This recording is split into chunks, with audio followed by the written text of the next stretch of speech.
akin, ito summa cum laude. Summa cum laude ito sa mga namatay na pasahero. Mga namatay na inosenteng pasahero na sumakay sa barko nila. Isipin mo, wala daw silang kasalanan doon sa unang pangyayari na mahigit 4,000 ang namatay. Yung MV Dunya Paz. Biruin mo, yung barkong yon is allowed only to carry more than 1,000. Overloading. And then, nagkarga sila ng kulang-kulang 5,000. Doon pa lang violation na. Tapos sasabihin nila na wala silang Pero kasalanan. inabsuelto sila. Wala sila. Sabi nga, ang MT Vector daw, ang bumangga sa kanila. Pero the fact, Na nagkarga overloaded kayo ng mahigit doon pa lang, may liability ka na. So, wala silang liability. At yung iba doon, hindi pa naka-recorded, doon wala sa manifesto. So, ibig sabihin, talagang, can we say that lahat sila absuelto sa kanilang mga kaso? Ewan ko kung absuelto ba yun. Okay. Talagang nakakalungkot, engineer. Nakakalungkot lang, no? At ngayon, dito sa Princess of the Stars, sinasabi naman nila na sa Princess of the Stars daw, ang may kasalanan, ang Weather Bureau. Nakuan sa tagal ko sa mundong ito at bilang marino, wala rin ako narinig na kwento na ang pinagbibintangan sa paglubog ng barko ay ang Weather Bureau.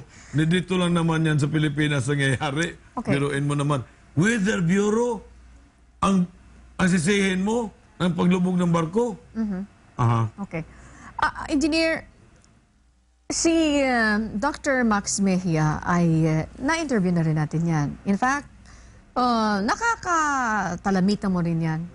Kung ikaw ang mananawagan sa kanya sa isang katulad nitong show, ano ang mga gusto mong sabihin sa kanya, ipanawagan na ito, kailangan mo na itong gawa ng paraan sa madaliang panahon. Otherwise, we will experience, sabi mo nga, another disaster to happen.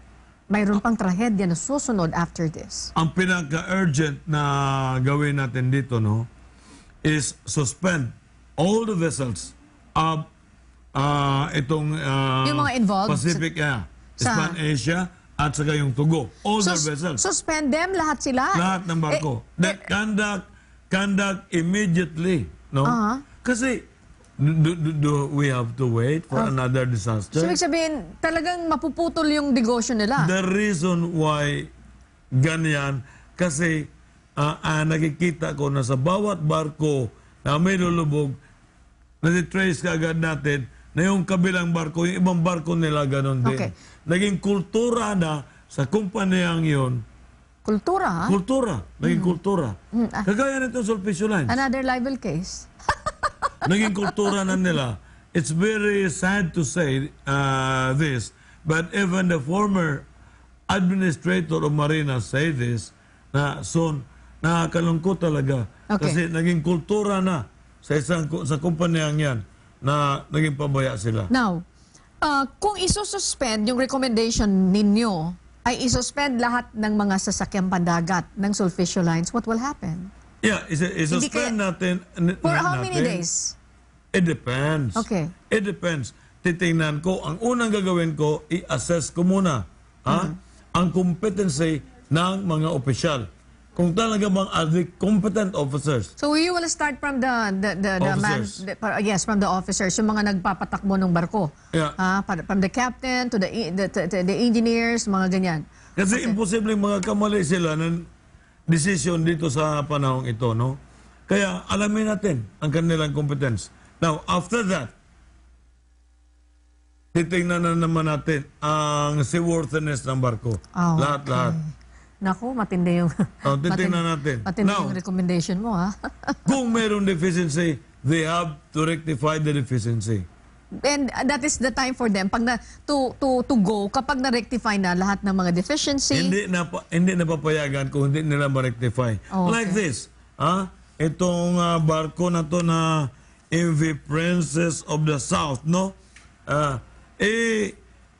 Ito pinayagan na ang kanilang mga life raft ay donut type, no?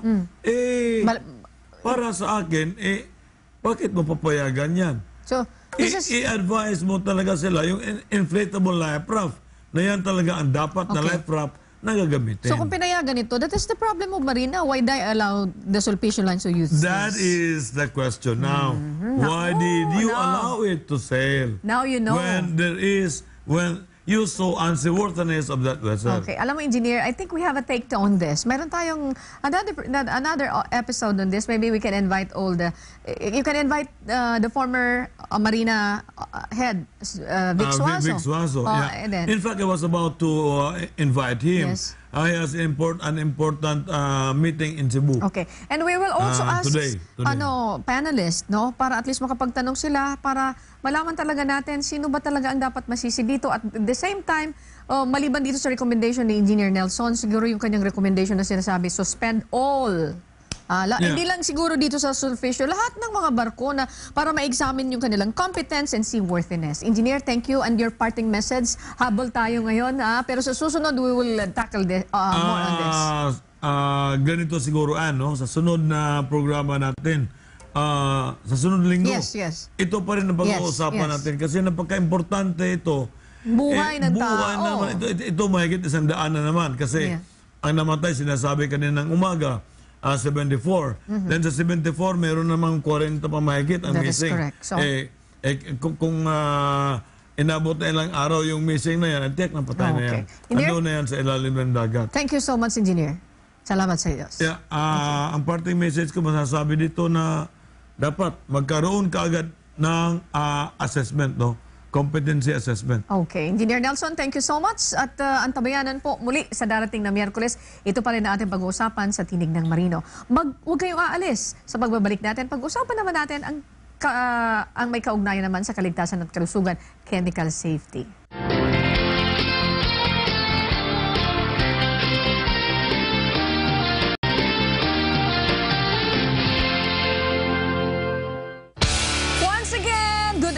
Sa lahat ng ating mga taga-subaybay, mga nakikinig, nanonood dito po sa UNTV at sa mga masugid naming sumusubaybay dito sa serbisyo publiko, binabati po namin kayo na magandang hapon. As usual, pag-uusapan natin ang Tinig ng Marino at ganoon din ang tungkol sa safety. Kapiling natin ang ating regular co-hosts here. Engineer Nelson, magandang hapon. Yes, magandang hapon sa UN at magandang hapon naman sa lahat ng ating mga viewers. You were away for 1 week and then that 1 week, naku, mukhang mayroon mga nangyaring trahedya. Engineer, saan ka that time? Yeah, I was in Cagayan de Oro last week, no? Pero sumakay ka ng barko. Hindi ko sumakay ng barko. May airplane. May airplane palagi. So at least hindi ka na kakaba-kaba. Hindi na ako kinakabahan. Kasi naka-plane ka naman, naka-airplane. Pero it's not a guarantee kapag ikaw naman ay nakasakay sa airplane ay ligtas ka. Like last time, yung guest natin na nakasay sa Cebu Pacific, nagkaroon din ng trahedya. Anyway, ito ba yung tinatawag na disaster waiting to happen? Yes, and ang topic natin ngayon ay disaster. Another disaster waiting to happen. Naku po, talaga naman. Ibig sabihin, mayroon pang magaganap na mga disaster. Anyway, mga kasambahay sa kabuuan po ng aming pagtalakay ng Tinig ng Marino ay inyong pong masusubaybayan yan. At syempre, nariyan din po ang kaligtasan at kalusugan. Pag-uusapan naman natin ang tungkol sa chemical safety. Alam mo, yung lumubog na barko, may mga chemicals na nagkalat dyan. Naku, ano kaya ang idinudulot na pinsala nito sa kalusugan at sa ating kapaligiran? Ang lahat ng yan dito po sa kabuuan ng serbisyo publiko.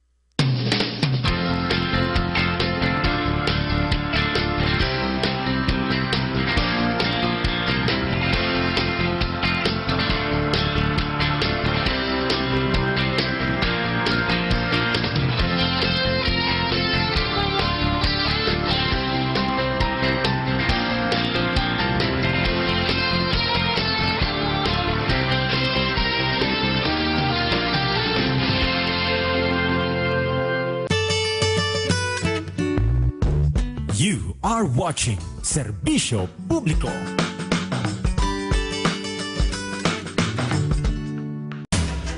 Adik kayo ng United Filipino Seafarers ang ipagtanggol ang karapatan ng mga marinong Pilipino. Itaas ang antas ng edukasyon, itaas ang integridad ng ating mga pagsusulit sa Professional Regulation Commission, masugpo ang mga anomalya dito sa industriya, matulungan natin ang ating mga marino na nabibiktima sa mga illegal recruiters at matulungan din natin ang mga pasahero sa mga naglalayag na barko na kung saan karamihan sa kanila hindi pa nagkaroon ng katarungan.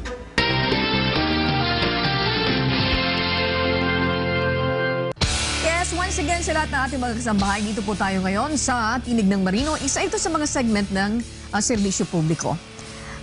Naku naman, kayo mismo saksi mga kasambahay na nitong mga nakaraang araw, mayroon tayong mga trahedya na nangyari sa karagatan. And ang ating pag-uusapan, is there another disaster waiting to happen? Ipaubaya po natin yan sa ating co-host. Siya po ang expert dito sa bagay na ito. Pero bago ang lahat, pabatiin natin ito because almost 1 week hindi natin siya nakasama. Pero mga usapin naman tungkol sa seafarers, sa industriya, ang kanilang mga binigyan daan. Engineer, again, even though you were absent last week, pero sa espiritu ay buhay na buhay ka. Nandito naman yung aking mga kasama, no? I enjoy the UFS boys, no? listening to their success stories. Yan. Ibang klaseng success yung nangyari sa kanila. And ito ngayon, pag-uusapan natin yung another disaster waiting to happen. Ako, teka muna. Tamang-tama ito. Alam mo, engineer, nagkaroon ako ng isang copy nitong Tinig ng Marino. Ito yung magazine mo. Tapos yung banner story that this was ano to ba? Lumabas noong Biyernes. Noong Biyernes lumabas. Tapos nilagay mo yung ganito. Pagkatapos disaster nito, waiting to happen. And then yung aksidente. After 3 hours, yes, when this one came out from the printing press, a disaster happened. Talaga naman. Ano ba yan? Mayroon ka bang power na nararamdaman mo ba yan? Ano ba to? I don't think that you have to be Nostradamus o talagang soothsayer, no, para mahulaan mong ganyan. Kasi makita naman natin dito, no, bakit ko nasabi yan? Makita natin dito, klarong-klaro, ipakita natin, nandito yung boxes. Yung boxes, nakatakip doon sa kung saan nilalagay yung mga life jacket. Nandito yung truck. Yung truck, hindi maganda ang lashing. Nandito yung lifeboat na do not type na hindi na dapat, antiquated ito, hindi na dapat. No?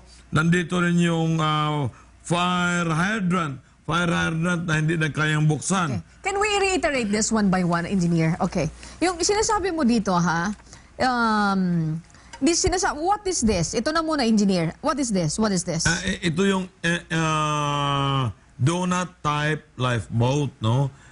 Ito mga life raft na ganito, hindi na dapat ito pinapayagan. Okay. Ngunit pinapayagan pa rin nila. Maglayag. At ito ay bago lang ito kinuha namin, no? Ito ay pag-aari ng Sulpicio Lines ang barkong ito. Bakit, teka muna, engineer, bakit hindi na ito dapat maglayag? Makakapagsalba ito sa tao.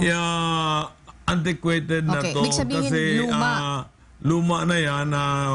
Bukod sa yung style ng lifeboat na life raft na yan, kung malakas ang alon, maaaring mababasag. What about this one? Ano to? Lashing? Ano to? Ito, dapat lalagyan ng fire extinguisher. Pero yung fire extinguisher, wala naman. Okay, that's very important. Where is the life jacket? Ito lalagyan ng life jacket. Pero tingnan mo naman nakaharang ang mga karton. So, paano yan makukuha? Paano nila mabubunot yung life jacket dyan? What about this one? Ito yung truck, napakalaking truck. Pero tingnan mo naman kung paano nila tinatalian. So kapag speaking of tali, ano yan? Yung lubid? An ordinary lubid? No, hindi. Dapat may cluster talaga, may wire rope so, talaga. So, sabihin, what they are using now is lubid. Lubid. So, this is not... dalawa. Hindi ito ito ang standard. tama na paglashing ng barko. No? Okay, what else? Ano naman ito? Ito coach, pagkatapos ang nilalagay nila dyan, isang lumang mooring line. What is that? Isang lumang tali na hindi naman talaga dapat nilagay lang sa isang gulong. Isang gulong lang. Okay, what about this one? Ito naman ay fire hydrant. Fire hydrant, supposed to be, kapag binuksan mo, dito lalabas yung tubig. Okay. Paano lalabas yung tubig? Yung valvula niya, hindi mo pwedeng buksan dahil sa napakatigas. Okay, ayusin lang natin. Itong life raft, this is no longer applicable. Okay. Hindi na yan ang prescribed life raft ngayon. Yung paglashing, pagtali ng mga truck na isinasakay, mali. Ang pantali ay tubig. Lubid, I'm sorry. Na... Hindi naman dapat. Hindi naman dapat. Hindi siya nag-follow sa standard. At saka, hindi yung itatali mong pa ganon. May class standard. part talaga. Yeah, Okay. may standard. Na pina-follow. What about this one? And nakikita mo, isang tali na talagang bulok na yung tali, ginagamit pa rin nila. Okay, ito naman, may fire extinguisher supposed to be. Mayroon, lalagyan, pero wala. Pero wala. Doon talaga sa lugar na yun, no? Itong lugar na to, ay wala ka talaga makita ang fire extinguisher. And then yung fire hydrant ay hindi talaga mabubuksan. So meaning, kapag ka na nagkasunog doon sa lugar na yon, wala talagang pag-asang mapapatay ang apoy. And then yung life jacket, you cannot just get easily the life jacket because it's Naharangan ng mga karton. ng mga boxes. So ito Ayan. yung mga nalaman mo. Okay. Isipin mo, nakita namin So, ibig yan. sabihin, di mo kailangan maging Nostradamus. Alam na alam mo na talagang may mga disaster na Ang mangyayari. daming mga deficiencies, ang daming mga violation.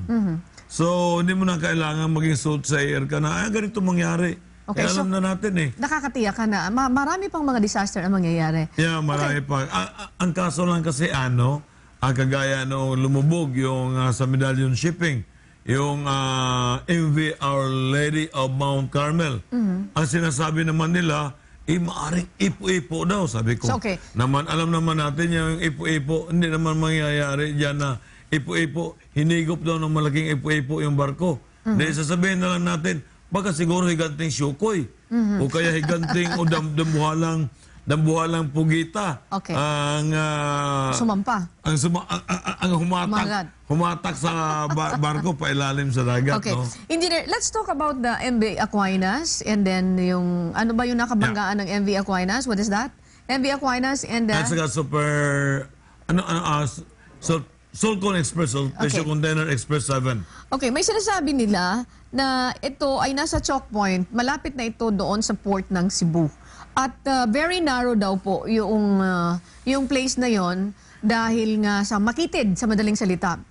Pero I wonder why, bakit sila kailangan magbanggaan considering na mayroon silang they have the radar, they have the radio, and ang hindi ko lang batid kung yung, di ba, at engineer, I don't know, this is my observation. Di ba sa barko, may bridge yan? Yung bridge, nandoon yung nakikita ng kapitan, opisyal. Okay, ng opisyal. Kung mayroon Duty, no? kung mayroon barko na darating, may radar ka, mayroon kang two-way radio. Yes. Mayroon kang ilaw. Mayroon kang ilaw na Nag-indicate whether sa starboard at sa port side, Okay. red and green. Okay, so meaning to say, kung ang isang barko magkakasalubong kayo opposite direction, I think it's really impossible to have a head-on collision. Bakit sila nagkaroon ng pagbanggaan? Yeah. I would say that is a case of negligence, number one. Number two, a case of incompetence. Ito masasabi ko, dyan sa Rawis Ledge, What dapat... is Rawis Ledge? Ito yung lugar sa Cebu. na yan. Okay. Sa Cebu. No? Kung ikaw ay outgoing, dadaan ka sa lugar na yan, dapat slow down ka. Okay, when you say outgoing, ito yung galing ng kang port ng Cebu going palabas, out. Okay, palabas, yan. no? And then? Entering Cebu, ganun din gagawin mo. You have to slow down. Okay. Sa nalalaman ko, ang itong to go, St. Thomas Aquinas ay 14 knots. What do you mean? 14 miles per hour ang takbo. Mabilis. So meaning full speed. At ito namang Sulpicio container, no, na barko ay 10 knots. So full speed din yan. Yan din ang parehas sila ng full speed. Doon pa lang mali na yung dalawa. Okay, engineer, wait. Gabi ito nangyari, di ba? Yes. Okay, gabi ito nangyari. Doon sa bridge, makikita mo, mayroon kang ilaw. Mayroon kang ilaw kung mababangga ka o hindi. Kung malapit ka na, pwede kang gumamit ng two-way radio kasi yung length ng two-way radio pwedeng masakop kapag malapit na kayo. Bakit hindi na iwasan yon? Sa aking nalalaman, yung dalawa, nagsasabi na, yung sabi ng kapitan ng Sulpicio, tinatawagan daw niya yung kapitan ng Tugo. Ito namang kapitan ng Tugo, ang sinasabi niya, tinatawagan din daw niya yung Teka. Sulpicio vessel. Sandali lang, engineer. Hanging, wag mo muna itutuloy yung sagot mo dyan. Sandali lamang po sa ating mga kababayan. Ako, napaka-interesting ito. Especially yung ating mga kababayan na walang ibang means of transportation, kundi sumakay po ng barko. At pinag-uusapan natin dito, ang tungkol sa mga trahedya, paano ito maiiwasan? Anong recommendation later ni Engineer Nelson Ramirez being the President of United Filipino Seafarers at mandagal na pong mandaragat? Sandali lamang, when we come back, sasagutin niya po yan.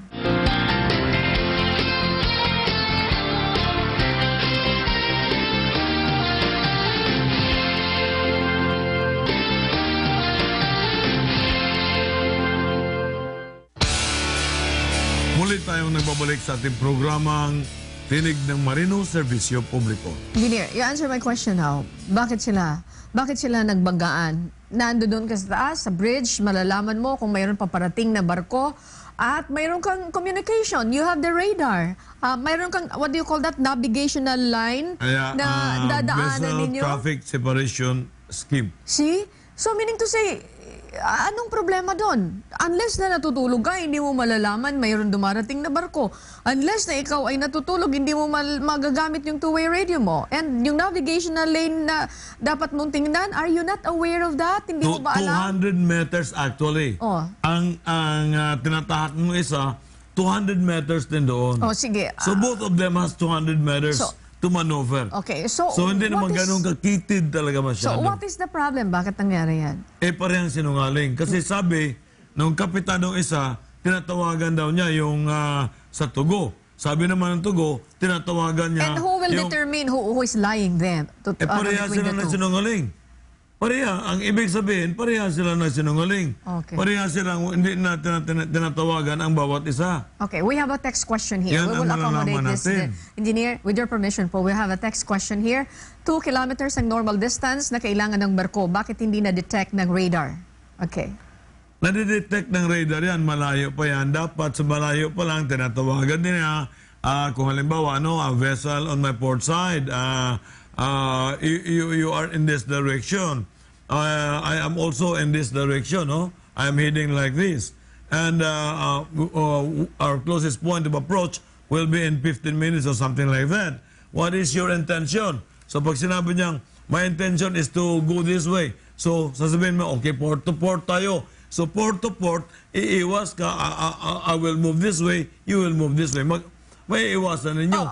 Pero kung pareha silang hindi nila tinitingnan ang nasa unahan nila, There's a ganun disaster nga, may waiting to mangyayari. happen. Okay. There is a disaster Waiting to happen. Okay. Dahil pareha silang hindi nagbabantay. Okay, you made mention about the full speed ang ginawa nila. 14 yung isa, 10 yung isa. Yeah. Okay, so meaning to say, dito sa puntong ito, both of them, mayroon silang violation. Doon pa lang, may violation na yung dalawa. Masasabi natin na mabilis talaga ang takbo kasi makita mo na yung bow, no?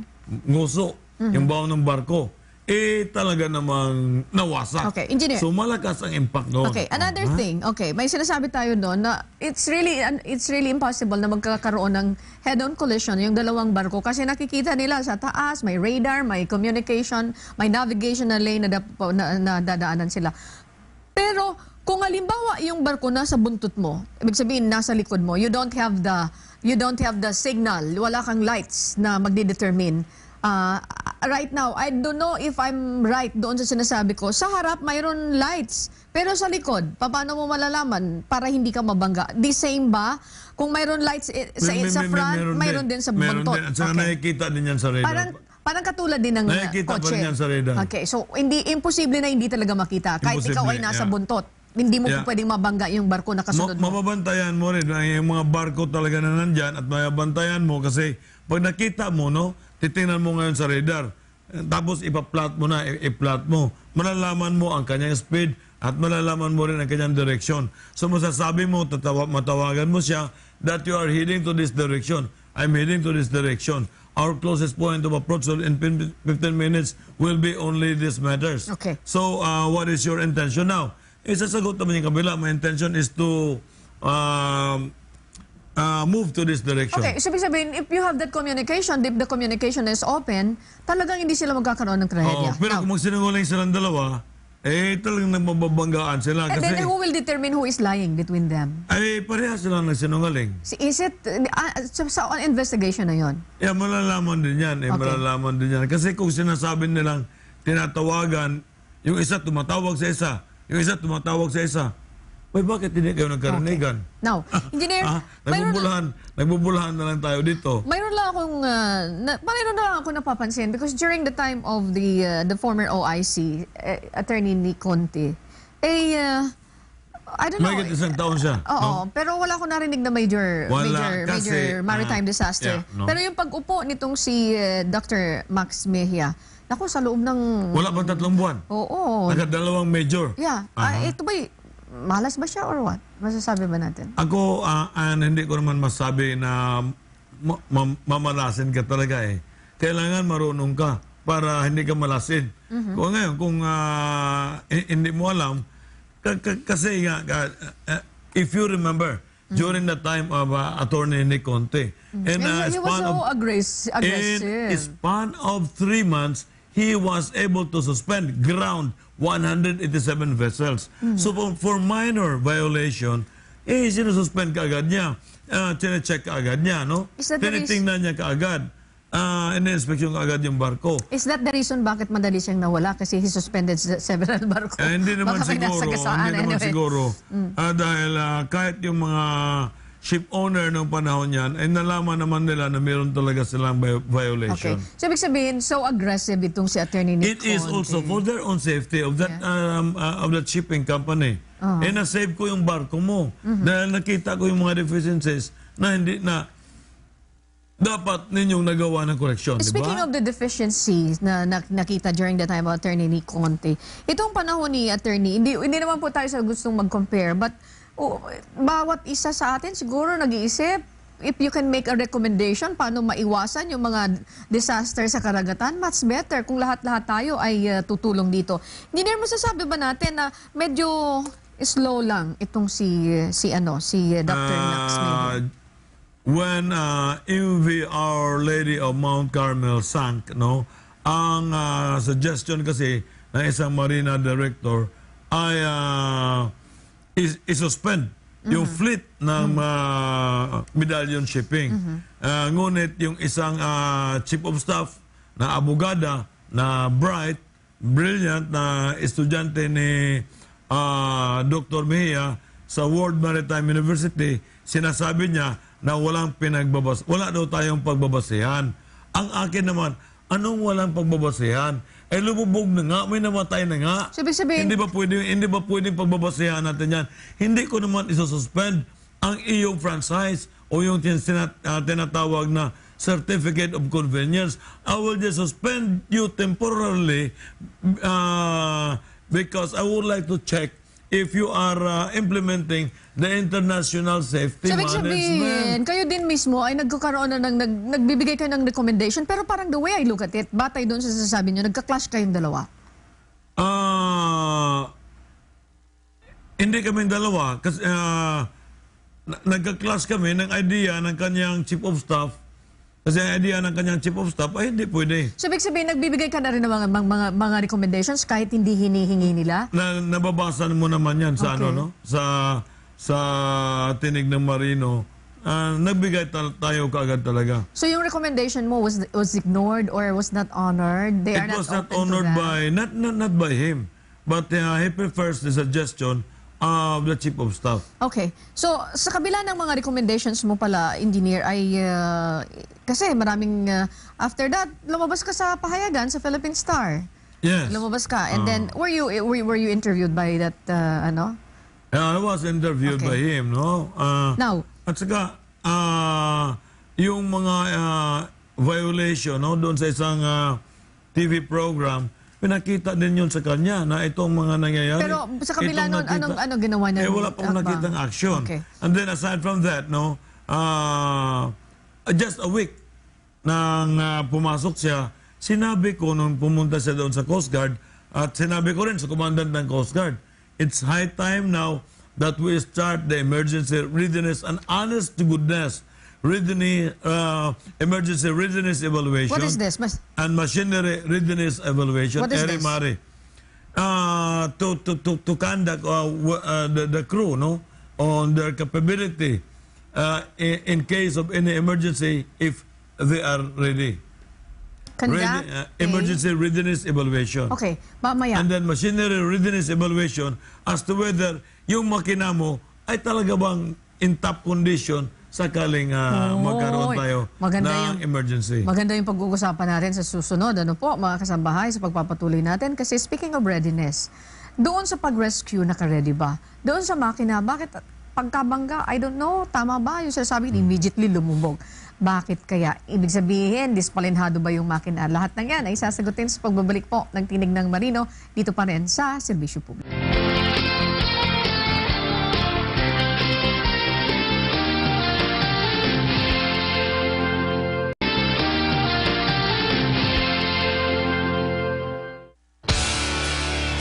Muli tayong nagbabalik sa ating programang Serbisyo Publiko, Tinig ng Marin. Ere, mare. Yan. Ito yung nasasawag na Emergency Readiness Evaluation, Machinery Readiness Evaluation.